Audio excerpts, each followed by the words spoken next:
Padre, en el nombre de Jesús te damos gracias por tu amor, misericordia y bondad. Gracias porque Jesucristo, tu Hijo amado, es el todo en todos. Gracias porque en Él estamos completos. Todo esto depende de ti, Padre de la gloria. Por eso te alabamos y te damos gracias. Lo que te pido, Padre, en esta mañana es que todos aquellos que estén al alcance de escuchar esta palabra, seas tú quien les dé espíritu de sabiduría y de revelación en el conocimiento de Cristo. Que alumbre los ojos de los entendimientos de cada creyente para que podamos entender por la revelación del Espíritu Santo a la esperanza que tú nos has llamado. Glorifícate, Padre, en esta reunión. Te lo pedimos en el nombre de Jesús. Amén, amén.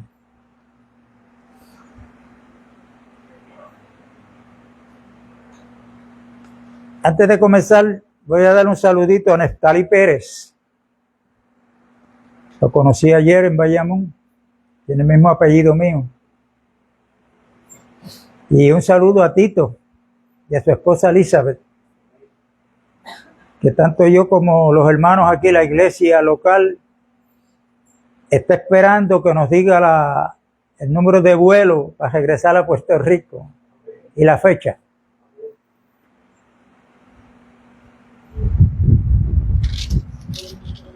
Algo que yo me he dado cuenta también en el pasar del tiempo es que nosotros los seres humanos todos los días estamos tomando decisiones. Sean buenas o sean malas, pero somos seres pensantes que estamos tomando decisiones. Tal vez yo tome una decisión para después de la reunión, usted también, pero al Dios que nosotros le servimos, que es el único, Él no está tomando decisiones de acuerdo a cómo le aparezca el día, si está haciendo el sol caliente, si está lloviendo,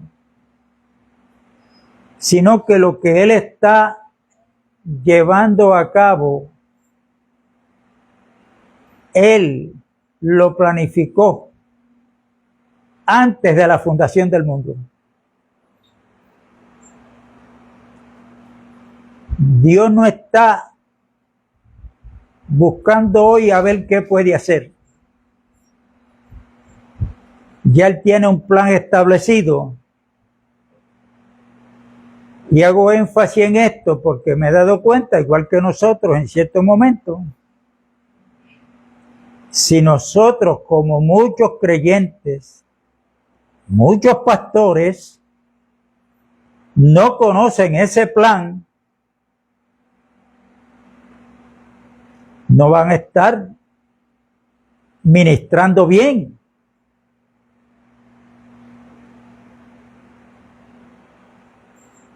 Y el plan que Dios estableció lo comenzó en Génesis con Adán y Eva. Y vemos la culminación de ese plan en Apocalipsis. Pero durante ese tiempo que ha pasado y que falta por pasar, Dios sigue manifestando y sigue adelante con su plan, y hay que tener cuidado porque cuando estudiamos la Biblia tenemos que tener cuidado porque, por ejemplo, cuando Dios sale del hombre de la creación que fue Adán, le sigue la simiente, vio Dios que la tendencia del hombre era siempre inclinado a ¿qué? Al mal. Manda el diluvio y después del diluvio sigue la maldad. Entonces Dios toma una decisión. Decidió llamar a un hombre. Y esto es importante que lo entendamos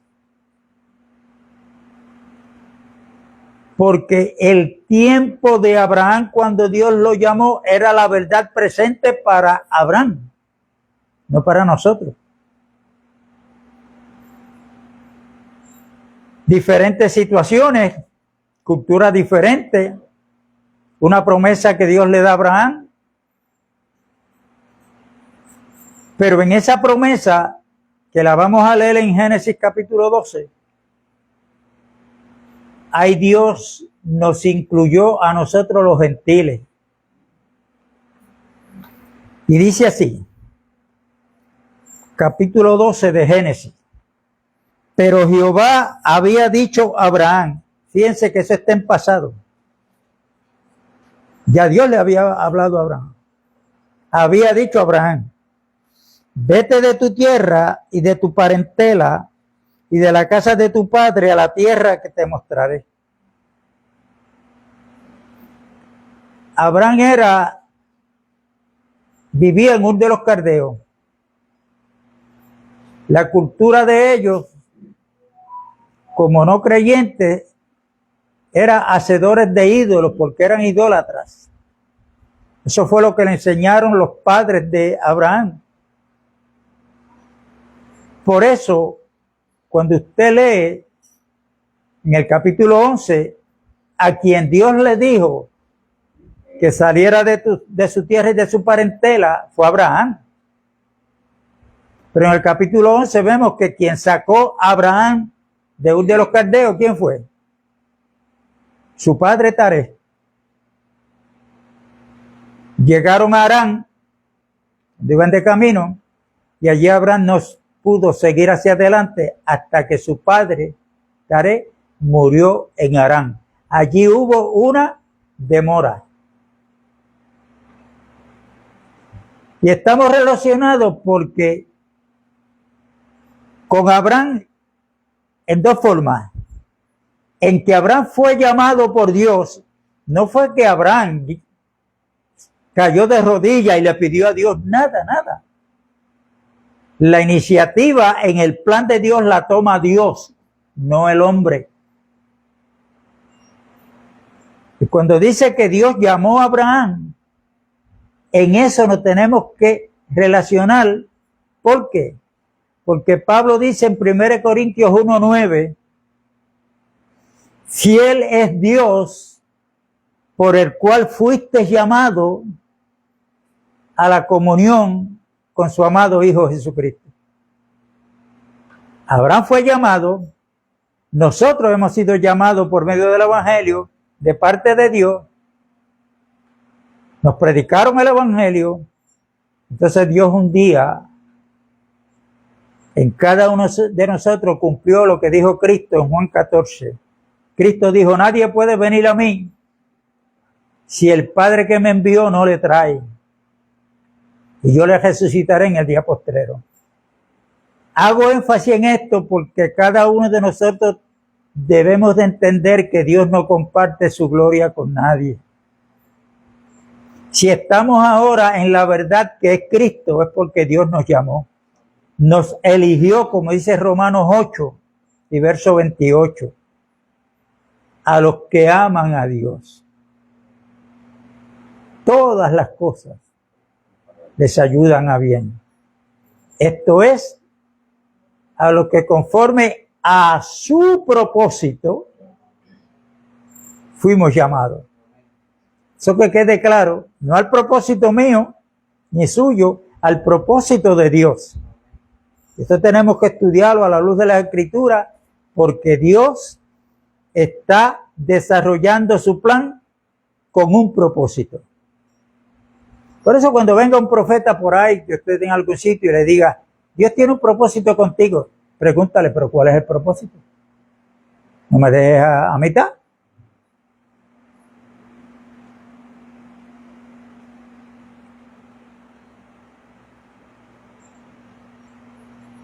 Hoy hay unas enseñanzas de diferentes pastores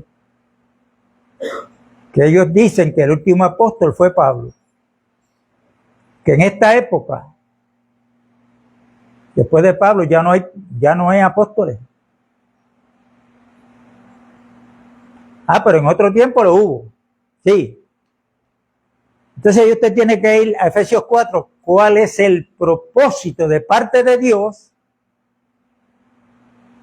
que Él constituyó, dio como regalo a la iglesia, primero apóstoles, luego profetas, evangelistas, maestros y pastores.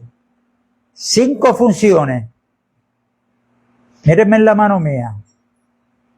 5 dedos en la mano. Esos están ahí para ayudar ¿a qué? Al cuerpo. Esas 5 funciones, el Señor los constituyó con un propósito. ¿Cuál fue? Para que estos prepararan a la iglesia, los capacitaran. ¿Por qué? Porque Dios los iluminó con el Espíritu Santo para que enseñaran a la iglesia, los capacitaran, hasta que todos llegáramos a la estatura de varón perfecto. Hay algo más ahí en Efesios 4, pero después ustedes lo leen. La pregunta que yo quiero hacer a los que dicen que hoy no hay apóstoles dados por el Señor, ¿la iglesia ya llegó a la estatura de Cristo Jesús? ¿Qué usted se atreve a contestar? La contestación mía es que no.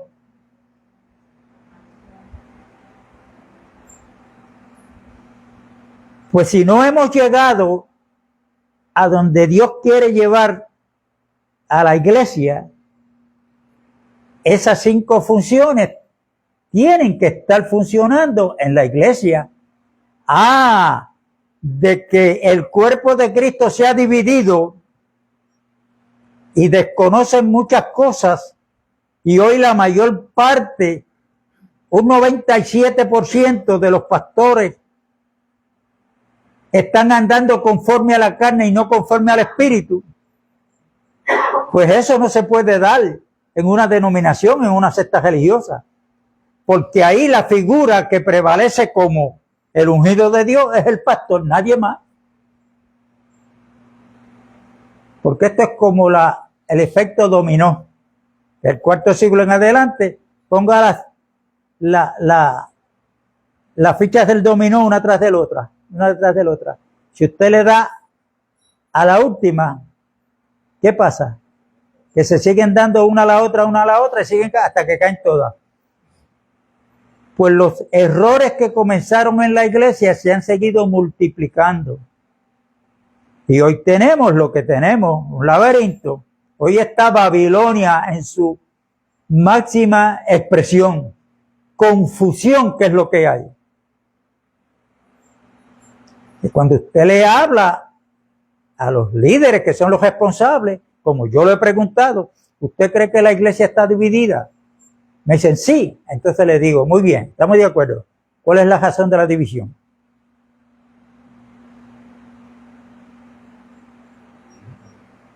Bueno, ¿ve? Se quedan ahí porque sabe que él está fomentando en lo práctico la división. ¿Por qué? Porque es que no hay en el nuevo pacto un mandato del Señor ni de los apóstoles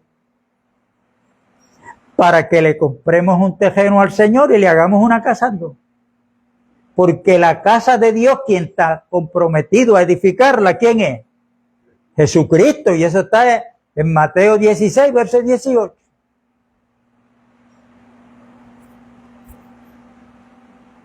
Y la edificación de la verdadera casa de Dios, que es la iglesia, que es el templo de Dios, el material que hay puesto por el Señor para ser edificada es Cristo mismo. Por eso es que Pablo dice en 1 Corintios 3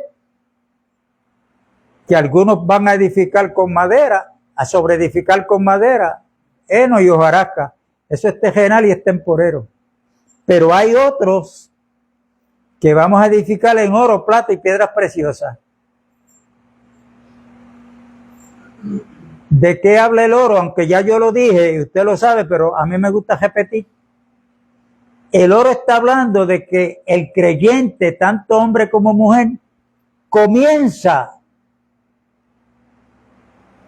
haciendo la voluntad de Dios cuando reconoce a Cristo como el Señor de su vida, como el Rey.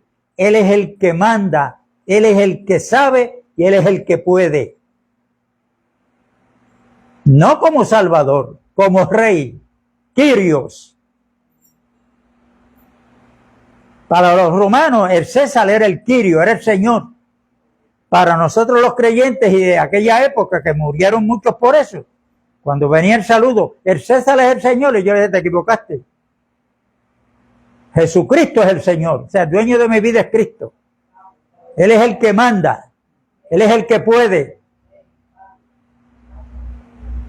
Que fue lo que Cristo dijo en Mateo capítulo 10. El que me confiese delante de los hombres, yo lo voy a confesar delante de mi Padre que está en los cielos. Y de los ángeles. Pero el que me niegue, entonces por uno confesar que Jesucristo es el Señor, como muchos de ellos, ¿qué le costó? La vida. Pero ellos cuando iban, Policarpo fue uno que le dijeron, mira, estás a tiempo, estás destinado a la muerte. Si niegas a Jesucristo, tienes la libertad. Policarpo dijo, pero ¿por qué yo voy a negar al que me ha hecho bien? Él nunca me ha hecho mal. Ese es mi Rey y mi Señor. Le costó la vida. Y a todo. Hay un compendio de libros de los primeros mártires, que eso es mujeres y hombres muriendo por no negar a Cristo. Luego vamos a ver una de las razones por las cuales ellos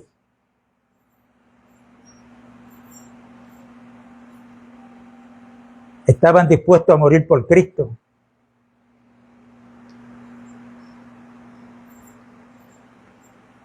Volvemos, cuando no conocemos el plan de Dios que Él tenía desde antes de la fundación del mundo, pues vamos a hacer malas interpretaciones de las Escrituras. Y cuando Dios le habló a Abraham, que lo llamó, nosotros fuimos llamados, y precisamente lo hemos dicho, está grabado en otro video, que el significado de la palabra iglesia, ¿cuál es? Los llamados. Nosotros estábamos en el mundo viviendo como nos daba la gana. Creíamos que estábamos bien hasta que un día Dios nos llamó. En ese sentido, cuando le creímos, somos los llamados. Pero para formar el cuerpo de Cristo. Por eso es que Pablo dice que la iglesia es el cuerpo de Cristo. O sea, los llamados formamos un cuerpo orgánico porque tiene vida y esa vida es Cristo Jesús. Y aquí en este llamado de Dios a Abraham, escucha lo que dice. Verso 2. Aquí está la promesa para Abraham. Y haré de ti una nación grande. Eso se cumplió ya. Verso 2. Y te bendeciré y engrandeceré tu nombre y serás bendición. Bendeciré a los que te bendijeren y a los que te maldijeren maldeciré. Serán benditas en ti toda la familia de la tierra. ¿Nos incluyó Dios ahí? ¿Sí o no? La nación la cual Dios le habla a Abraham, él la tuvo luego. Tuvo a Isaac, el hijo de la promesa. Isaac tuvo a Jacob. Y de Jacob sale la nación de Israel, formado por 12 tribus. Pero aquí está la promesa para nosotros, que Dios nos iba a bendecir también como Abraham. Y para nosotros llegar a ser bendecido como Abraham, cuando usted estudia la carta de Pablo a los romanos, a los gálatas, la bendición que recibió Abraham de parte de Dios es que Romanos 4 dice, y Abraham le creyó a Dios y su fe le fue contada por justicia.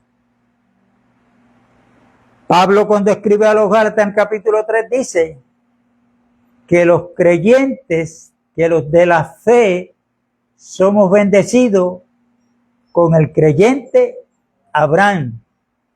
No es que hay dos clases de fe para ser bendecido, es que la fe que tuvo Abraham, que le creyó a Dios, que la esperanza de él con Sara era que ya no podían tener hijos, pero cuando vino la promesa de Dios, siendo ellos ya en su condición física, vino la promesa de parte de Dios. Y él le dijo que no lo iba a heredar aquel Damasceno, Eliezer, que él lo tenía, que lo había comprado en Damasco como esclavo. Digo, no te va a heredar ese, te va a heredar un hijo tuyo, propio. Y ahí en el capítulo 17 del libro de Génesis viene la promesa. Apareció Isaac. ¿Por qué? Porque, repito, la esperanza de Abraham era que Sara, su esposa, y él ya no podían tener hijos. Esa es nuestra esperanza.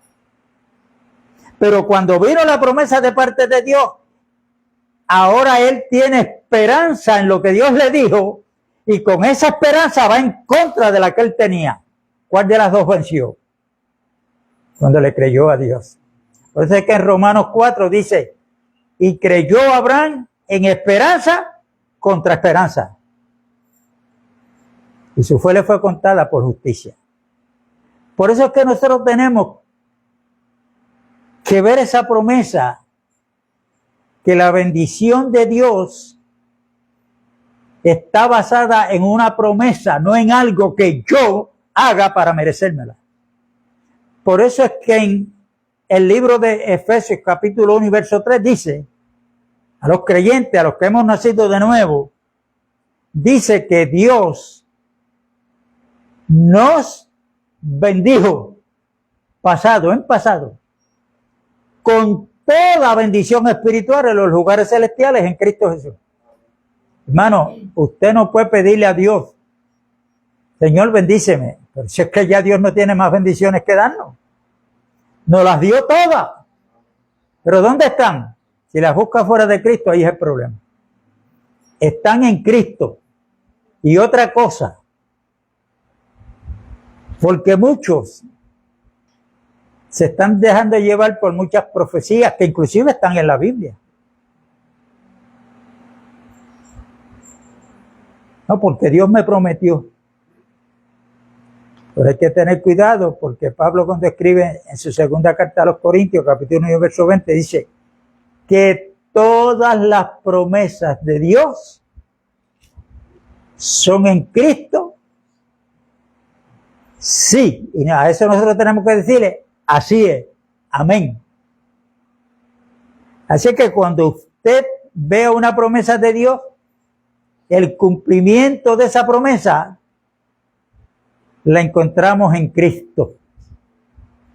Por eso cuando Cristo resucita de los muertos, Lucas 24 está esto que le voy a decir, se encuentra con los discípulos, pero ellos no creían. El Espíritu Santo todavía, no los culpen porque no estaba en ellos todavía. Y Cristo le dijo que en él tenía que cumplirse todo lo que Moisés había hablado de él, todo lo que los profetas habían dicho de él y los salmos. En Cristo, todo eso que usted se encuentra en la ley, los profetas y los salmos, tuvo cumplimiento ¿dónde? En Cristo Jesús. Y por cuanto Dios nos ubicó en Cristo, somos participantes de las promesas de Dios que están en Cristo. Primero estábamos en Adán, ahí lo que teníamos éramos muerte segura. Pero ahora Dios nos sacó de Adán y nos ubicó ¿dónde? En Cristo Jesús. En Cristo Jesús. Dios sigue llevando a cabo su plan. Después de Abraham, 430 años después de la promesa, vino la ley. Y ahí es donde muchos están confundidos. Porque la ley no vino para abrogar la promesa. La ley Dios la dio con un propósito específico. Gálatas dice, Pablo, cuando escribe a los Gálatas, que la ley vino por causa de las transgresiones. Y Romanos 3:20 dice que la ley fue dada para darle conocimiento al pecado. Romanos capítulo 7, el apóstol Pablo dice, si la ley, el decálogo, no dijera no codiciarás, yo no conociera la codicia. Pero Pablo dice que cuando él miró la ley lo señaló y le dijo, la codicia está en ti.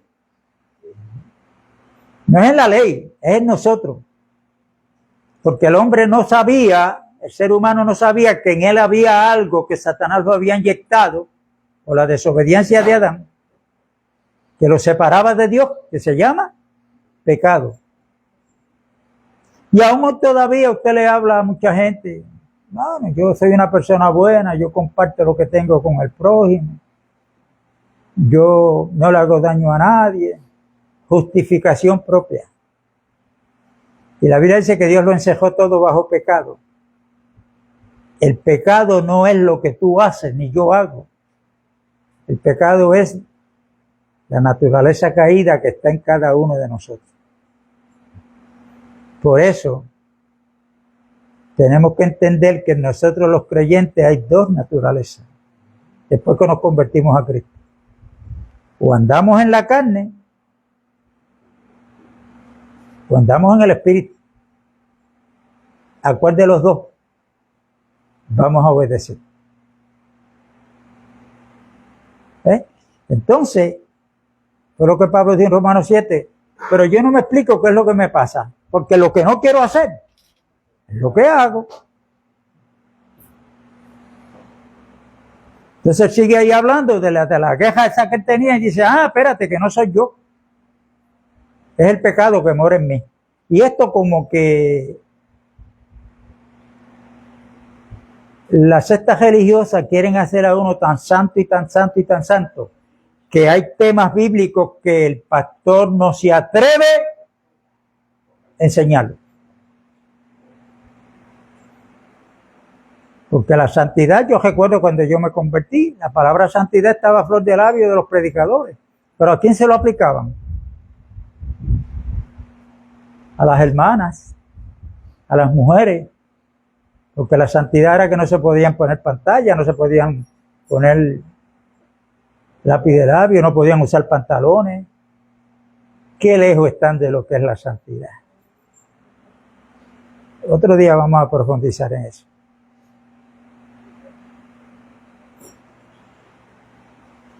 Un dato nada más. Yo se lo cité ayer al hermano. Cuando Moisés está en el desierto de Damián Noé, en el desierto, cuidando a las ovejas de Jetro, su suegro. Medián. Cuando miró así, ve una salsa que está ardiendo en fuego, pero el fuego no consume la salsa. Me dice, pero ¿cómo es posible? Entonces dijo, déjame ir allí a ver por qué. Fue para donde estaba la salsa. Cuando estaba llegando de la salsa para confundirlo más y que le llamara más la atención, entonces sale una voz. Moisés, quítate la sandalia, porque el lugar que pisa, santo es. Pregunta, ¿quién trajo la santidad? ¿Moisés o la santidad estaba en la salsa?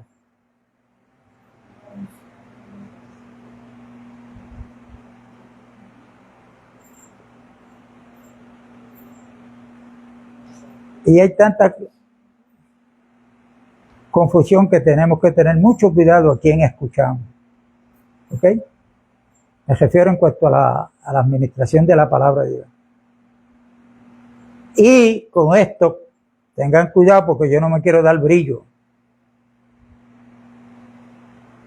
Porque hay muchos que me llevan la delantera, que se han dado cuenta que están saliendo de las sectas religiosas y están en la visión que nosotros poco a poco vamos recibiendo.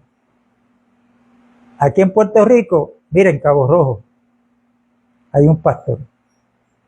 Fuera de Puerto Rico hay muchos, Santo Domingo. ¿Por qué?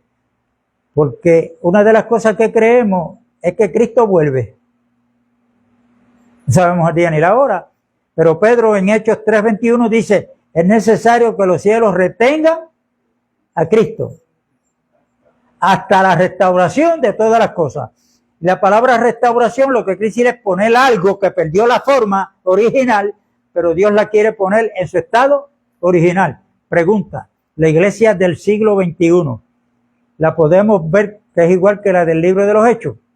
Jamás. Pero la buena noticia es que Dios está restaurando.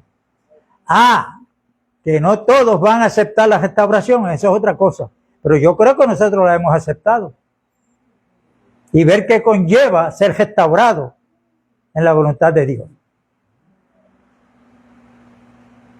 Después de la promesa viene la ley. Ahí está el propósito de la ley. Y así sigue 430 años después.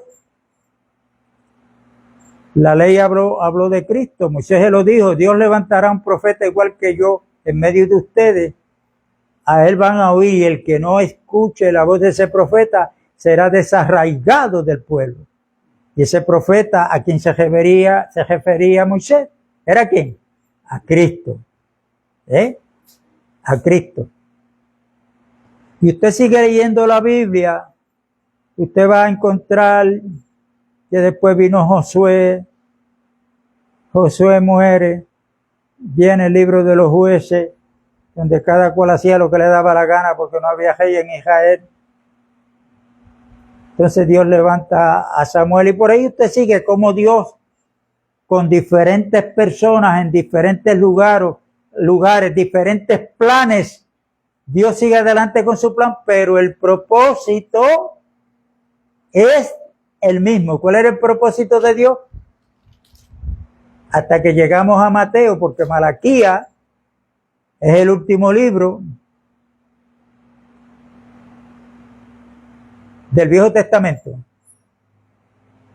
Dicen los que saben que de Malaquías a Mateo hubo un tiempo que le llaman el oscurantismo, donde Dios dejó de hablar.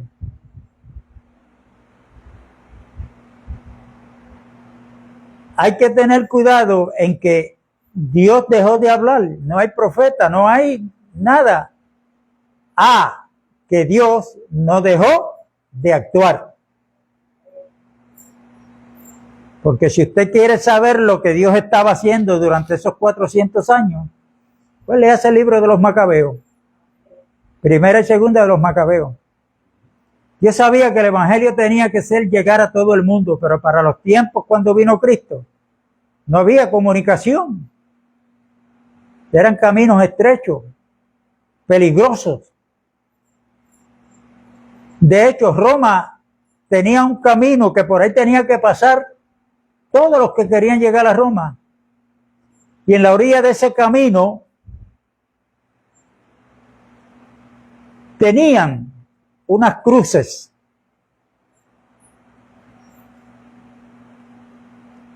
con cadáveres guindando. Ese era un mensaje que Roma le estaba ya dando a los que llegaban a Roma. Esto que le pasó a estos que están en la cruz, le va a pasar lo mismo el que no se someta al César.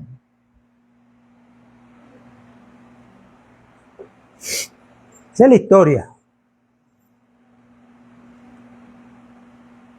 Y en esos 40 años, Dios está actuando. Y cuando Dios tiene que usar para que el propósito de Dios se cumpla, si tiene que usar al diablo, lo usa. ¿Entiende? Ahí hay un cura, el cura Toro, que se da brillo y le da brillo a la institución católica porque nosotros no tuviéramos Biblia.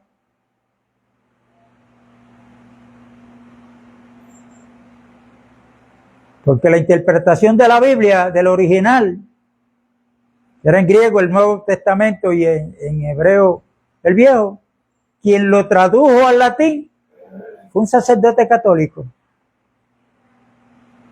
que no fueron los evangélicos. Y después del latín siguieron las traducciones hasta que llegaron a nosotros en español. Pero yo me pregunto, ¿qué valor tiene una mula?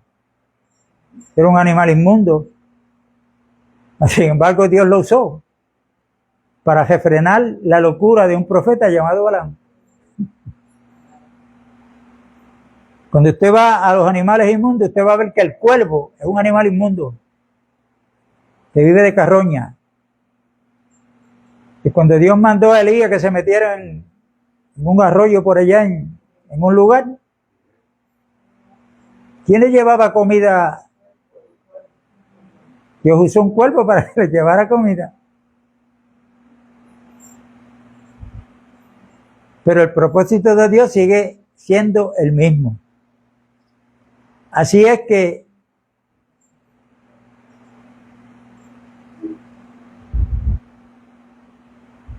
lo que uno tiene que tener es el oído y estar apercibido. Porque Dios te puede dar un mensaje con un impío. Es más, con un drogadicto que te encuentre en la calle. Pero recuerden que el propósito de Dios es el mismo. ¿Y cuál es el propósito de Dios con nosotros? Pues conformarnos a la imagen de su Hijo Jesucristo. Traímos la imagen de Adán. Esa imagen era que hablábamos malo, bebíamos, otros endrogaban, otros hablaban malo, adulteraban. Esa era la imagen de Adán. La imagen de Cristo ahora es diferente. Y cuando usted entiende que hoy usted no hace lo que antes hacía, no le dé el crédito a nadie ni a usted mismo. Porque es Dios quien produce en nosotros el querer como el hacer por su buena voluntad. Así es que la gloria hay que dársela a Dios. Si hoy usted ni por la mente le pasa de que ir a la tienda a beberse una cerveza, 2 o 3, pero ya eso ya no está en la mente mía. Es porque quien lo está guiando a usted ahora y a mí es el Espíritu Santo. Es que al Señor no le gusta nada de eso. Como no le gusta nada de eso, porque esos son frutos de la carne. Y nosotros no podemos andar conforme a la carne, sino conforme al Espíritu. Dios sigue adelante de su plan, pero en Génesis capítulo 3 hay una promesa también de parte de Dios antes de la de Abraham. Cuando esta primer pareja cae, Adán y Eva, usted se encuentra en Génesis 3, el 14 en adelante, hay una promesa de parte de Dios. Le puso a hablar con Adán, ¿pero qué te pasó? No, la mujer que me diste. Cuando va la mujer, no fui yo, la serpiente. Entonces que dice que la culpa es huérfana, nadie la quiere. Entonces ahí viene Dios a hablar con la serpiente y le dice, ¿sabes qué? Voy a poner enemistad entre ti y la mujer. Recuerden la tipología bíblica. Eva es figura de la iglesia. Adán, dice Romanos 5, que era figura de Cristo. ¿Ok? Voy a poner enemistad entre tú y la mujer. En tu simiente y la simiente de ella. Y de la mujer va a venir uno que te va a aplastar la cabeza. Tú le vas a herir en el calcañar, que esto fue cuando Cristo fue a la cruz, pero él te va a dar un golpe mortal, porque te va a dar un golpe en la cabeza. La palabra cabeza en la Biblia ahí significa autoridad, dominio. ¿Quién le dio esa autoridad y dominio a Satanás de todo lo creado? Que ahora el mundo está bajo el maligno. Pues Adán, porque fue Adán que Dios quería que tomara dominio de lo creado. Pero Adán le pasó en bandejas de plata esa autoridad a Satanás. Pero ahí está la promesa, que de la mujer iba a salir uno que le iba a aplastar la cabeza. Y cuando un día, como lo había profetizado el profeta Malaquías Miqueas, capítulo 5, en Belén de Judea. Allí nace el que Dios había prometido. Le pusieron el nombre que el ángel le dijo a María, pondrá su nombre Jesús, porque él salvará a muchos de sus pecados.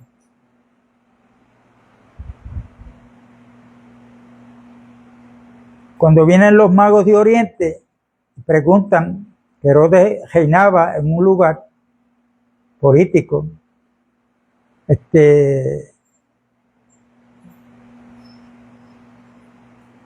no olvidé el nombre del otro. Y entraron al palacio del rey preguntando que dónde había nacido quién. El rey de los judíos, porque hemos visto su estrella y venimos ¿para qué? Para adorarlo.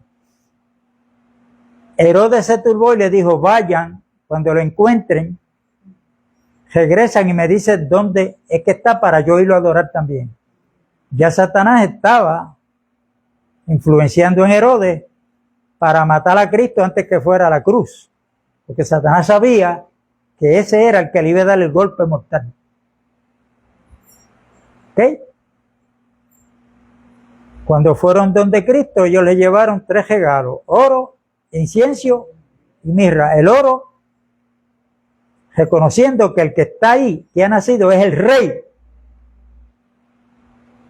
El incienso se usaba para echarlo en el altar, no del sacrificio, sino el altar que estaba aquí en el lugar santo. Mírenlo aquí. Mírenlo aquí. Cuando llevaban fuego de aquí, de carbones de aquí, lo ponían aquí para que se mantuviera encendido, subía un olor fragante a Dios. El incienso habla de la intercesión. Están hablando en tipo y sombra que ese no solamente es el rey, sino el único que puede interceder entre Dios y el hombre. Es este que ha nacido aquí. Por eso es que Pablo le dice a Timoteo, en 1 Timoteo 2:5, que hay un solo Dios. ¿Y cuántos mediadores? Un solo mediador. Ya dice quién es. Jesucristo, hombre. Siempre hay que contar con la palabra completa. Jesucristo, hombre. Ahí no hay más mediadores después que Cristo resucitó. Y cuando Cristo comienza su ministerio terrenal, lo vemos en Marcos 4, cuando sale que a Juan el Bautista lo habían metido preso, sale Cristo comenzando su ministerio terrenal aproximadamente a los 30 años de edad. Porque en la ley que él vino a darle cumplimiento, para un hombre llegar al sacerdocio de la tribu de Leví, tenía que tener de 30 a 50 años de edad, no podía ser menor.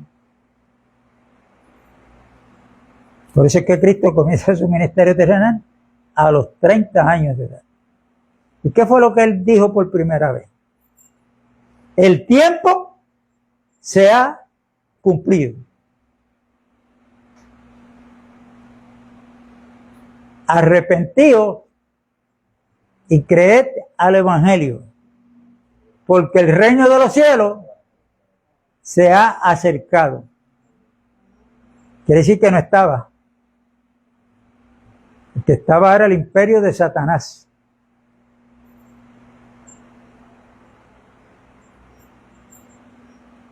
Y ahí comienza su ministerio terrenal. 4.000 años se cumplieron cuando Cristo aparece. Después de la aparición de Cristo hasta ahora, Después de la muerte van 2000 casi, aproximadamente, un poquito más o menos, 2000 años. 6000. Estamos llegando al 7, que es el número perfecto de Dios en la tierra para una obra terminada. Por eso es que Él reposó en el día séptimo.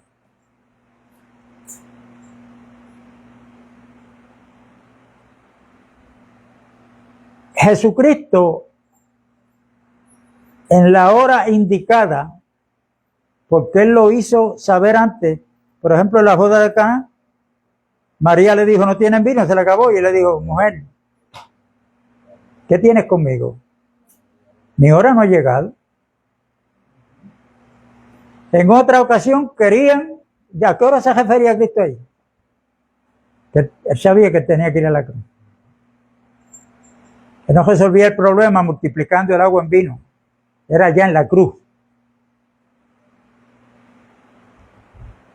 En otra ocasión, quisieron tomarlo y hacerlo rey. El hombre hacerlo rey a Cristo. Y Él le pasó por el medio y se fue. No pudieron. ¿Por qué? Porque mi hora no ha llegado. Aquí a mí quien me va a constituir rey es el de arriba, porque Él no buscaba la gloria que viene de los hombres. Y ahí tenemos cómo Dios va con diferentes personas, en diferentes tiempos, con diferentes culturas, diferentes planes. Pero recuerden, el propósito era el mismo. Porque dice en Efesios que Dios se había propuesto en sí mismo de reunir todas las cosas, las que están en el cielo, en la tierra y debajo de la tierra, reunirlas todas en Cristo Jesús.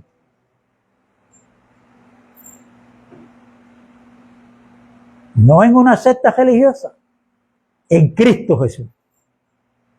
Pero para eso Cristo tuvo que pasar en el plan de Dios, que estaba incluido su nacimiento con un cuerpo semejante al de nosotros, pero sin pecado. Tuvo que pasar por el proceso de ser rechazado, vituperado. Es lo que le hacía era bien a la gente. La gente le pagaba con mal, la mayor parte. Hasta que fue a la cruz. Y aquí hay algo que yo le he dicho y lo tengo que estar repitiendo. Hay cómo se ha ido desarrollando el plan de Dios, vuelvo a repetir, en diferentes culturas, con diferentes personas, diferentes planes, pero el propósito era el mismo. Hasta que se cumplió, ahí está, el Salvador, el que Él dijo allá en Génesis. El hijo de la mujer, por eso es que Él escogió a María, porque la forma en que un ser humano nazca en la tierra no es que nazca de una mata de plátano, ni de una mata de yautía. La orden en que Dios estableció para que el género humano se multiplicara era entre la unión entre un hombre y una mujer. En el caso de Cristo es un milagro, es un misterio que Pablo habla a Timoteo. Grande es el misterio de la piedad. ¿Y cuál es ese misterio? Que Dios fue visto en carne, visto por los ángeles, justificado por el Espíritu y predicado a los gentiles. Pero ese misterio ya fue revelado. ¿Ok? Fue revelado. Ahora Cristo, cuando va a la cruz para darle cumplimiento, y aquí es que tenemos que tener cuidado que muchos no están, o lo hacen a propósito, o es que no saben, me refiero a los pastores, que antes de la cruz es una cosa, y después de la cruz es otra, muy diferente. En la cruz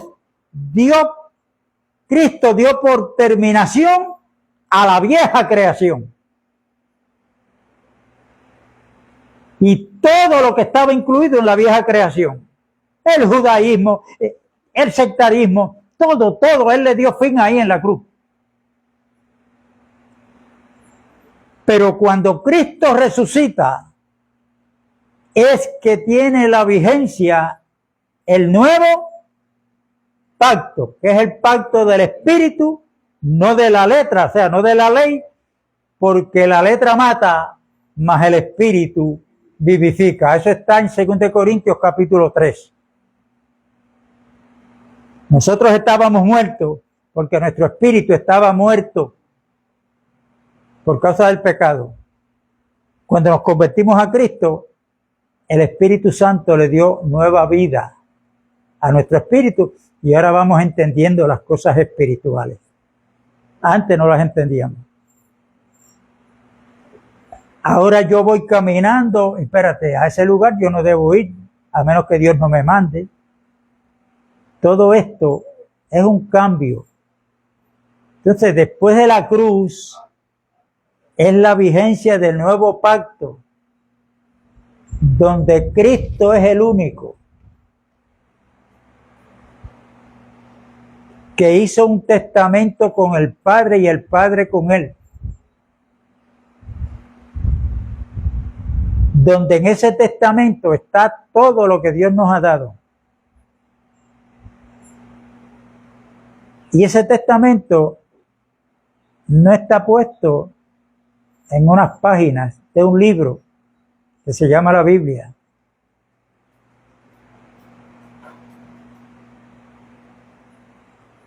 Dios hablando de Cristo a través del profeta Isaías. Si alguien me puede conseguir la cita, me la dan. Está como en el capítulo 40, 42 o 44 por ahí. Cristo proféticamente le dice al Hijo, he aquí que yo te doy, escúchame bien, por pacto al pueblo. Ese es el nuevo pacto que Dios le prometió al pueblo de Israel a través de Jeremías. No fue un libro, fue un pacto. Y ese pacto que Dios le dio, que es nuevo a Israel, es Cristo Jesús. ¿Y cómo terminó la profecía? Te voy a dar por pacto al pueblo, que es el pueblo de Israel, y por luz a las naciones. Las naciones somos nosotros. Por eso es que Pablo dice que el que ha resplandecido, ¿dónde? En nuestros corazones. Se llama Jesucristo, que es la imagen misma y la sustancia de Dios. Ha alumbrado nuestros corazones. ¿Por qué? Porque Él lo dijo, yo soy la luz del mundo. El que a mí viene, jamás andará en tinieblas. Entonces nosotros tenemos que entender, que lo voy a repetir porque está grabado en varios mensajes, que usted va a ver que hay 4 evangelistas que escriben la biografía de Cristo. Mateo le escribe a los judíos. Marco le escribe a los romanos. Lucas, el médico, le escribe a los griegos y Juan le escribe a la iglesia. Por eso es que usted ve que todos hablan de la misma persona que Cristo, pero de diferentes ángulos. Tenemos que tener cuidado con Mateo, Marcos y Lucas, porque el ministerio de Jesucristo fue bajo la ley. Y hay quienes quieren traer algo de la ley, a implantarlo en el nuevo pacto. Sí, pero es que la Biblia lo dice, mira, Cristo lo dijo aquí. Pero, ¿bajo qué pacto fue que nació Cristo y ministró Cristo? Bajo la ley. Hay que tener cuidado, que es lo que yo saco. Por eso es que Cristo dijo, cogió a un escriba docto. Un escriba docto, ya que está preparado, es como el padre de familia que de su tesoro saca cosas nuevas y cosas viejas. No es que yo no lea el viejo pacto, es que yo voy a sacar de aquí. Bueno, yo voy a sacar para el nuevo pacto, que en el pacto de la ley, los profetas, los salmos, me están hablando de la sombra. Ahora nosotros tenemos la realidad. Y esa realidad presente, la verdad presente es Cristo en nosotros, la esperanza de gloria. ¿Ve, hermano?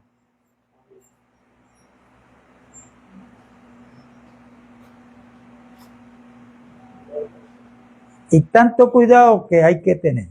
Pero para eso estamos aquí. Para todos. Ir aprendiendo. Como nos dice Pedro. Creced en la gracia y en el conocimiento de ¿quién? De nuestro Señor Jesucristo. Y en este crecimiento tenemos que actuar como dijo Pablo, que era un defensor del Evangelio, y nosotros tenemos que ser defensor del Evangelio, que Pablo, hablando de los judíos ortodoxos que estaban trastornando la fe de los que se habían convertido al Señor, Pablo dijo, es necesario taparle la boca. ¿Y cómo Pablo lo hizo? Es diciéndole a los convertidos, esa gente está mal, y le probaba por la Biblia, por las Escrituras, que era lo que ellos tenían. Nosotros tenemos que hacer lo mismo, hermano. Claro, como dice una abogada de aquí de Puerto Rico llamada Mayra Mulero, que la verdad cuesta. Y por ustedes y yo estar diciendo la verdad y viviendo la verdad, muchos nos van a dar de codo. Muchos nos van a dar de codo. Muchos van a decirle a los hermanos, cuidado, como me dijo alguien allá una vez en el cerro, donde yo estaba dando un estudio bíblico, un hermano se levantó de allí con la esposa, la agarró por la mano y le dijo, vámonos de aquí. Yo no puedo estar donde a mí no se me cree lo que yo digo. Y cuando iba un poquito más adelante, ¿qué le dijo a los hermanos? Que yo los iba a llevar al infierno, donde era el camino que yo los quería llevar. Y no me lo mandó a decir con nadie. Me dijo a toda boca para que yo lo oyera. Vamos a ser vituperados. Pero el Señor está buscando en nosotros la fidelidad. Como le dijo Dios a Saúl a través de Samuel. Saúl no obedeció el mandato de Dios. Según él, dejó todo lo mejor para sacrificarle y hacerle fiesta a Jehová. Que cuando Samuel lo confrontó, le dice, ¿acaso se alegra Dios de los sacrificios y holocaustos? No es más bien, ¿qué? Obedecerle, serle fiel. Cuando hay duda, yo tengo muchas dudas de muchas cosas que yo todavía no las entiendo, pero por eso yo voy a dar para atrás. No, porque yo creo que el Señor me dijo, el que busca, va a encontrar. Y estoy pendiente en YouTube cuando yo sé que ahí se presentan hombres de Dios que tienen revelación espiritual y yo aprendo de ellos. Pero hay otros, que ni para allá voy a mirar. Así es que el domingo, si Dios lo permite, vamos a hablar de dinero, pero no para pedir, sino para explicar sobre el tema del diezmo y las ofrendas. La paz de Dios es con todo. Un saludo para Tito, Elizabeth, Bolo y mi hija, a Blanca, que la vamos a ver, llega el martes, y el esposo. Después llega mi sobrina, mi nieta, otra nieta más. Y saludos a todos los que están sintonizándose y los que se van a sintonizar, a mi primo Negrón, que está allá en la Florida, él es pastor con su esposa. Un abrazo a la distancia y nos vemos el domingo, si Dios lo permite, a la misma hora y en el mismo lugar.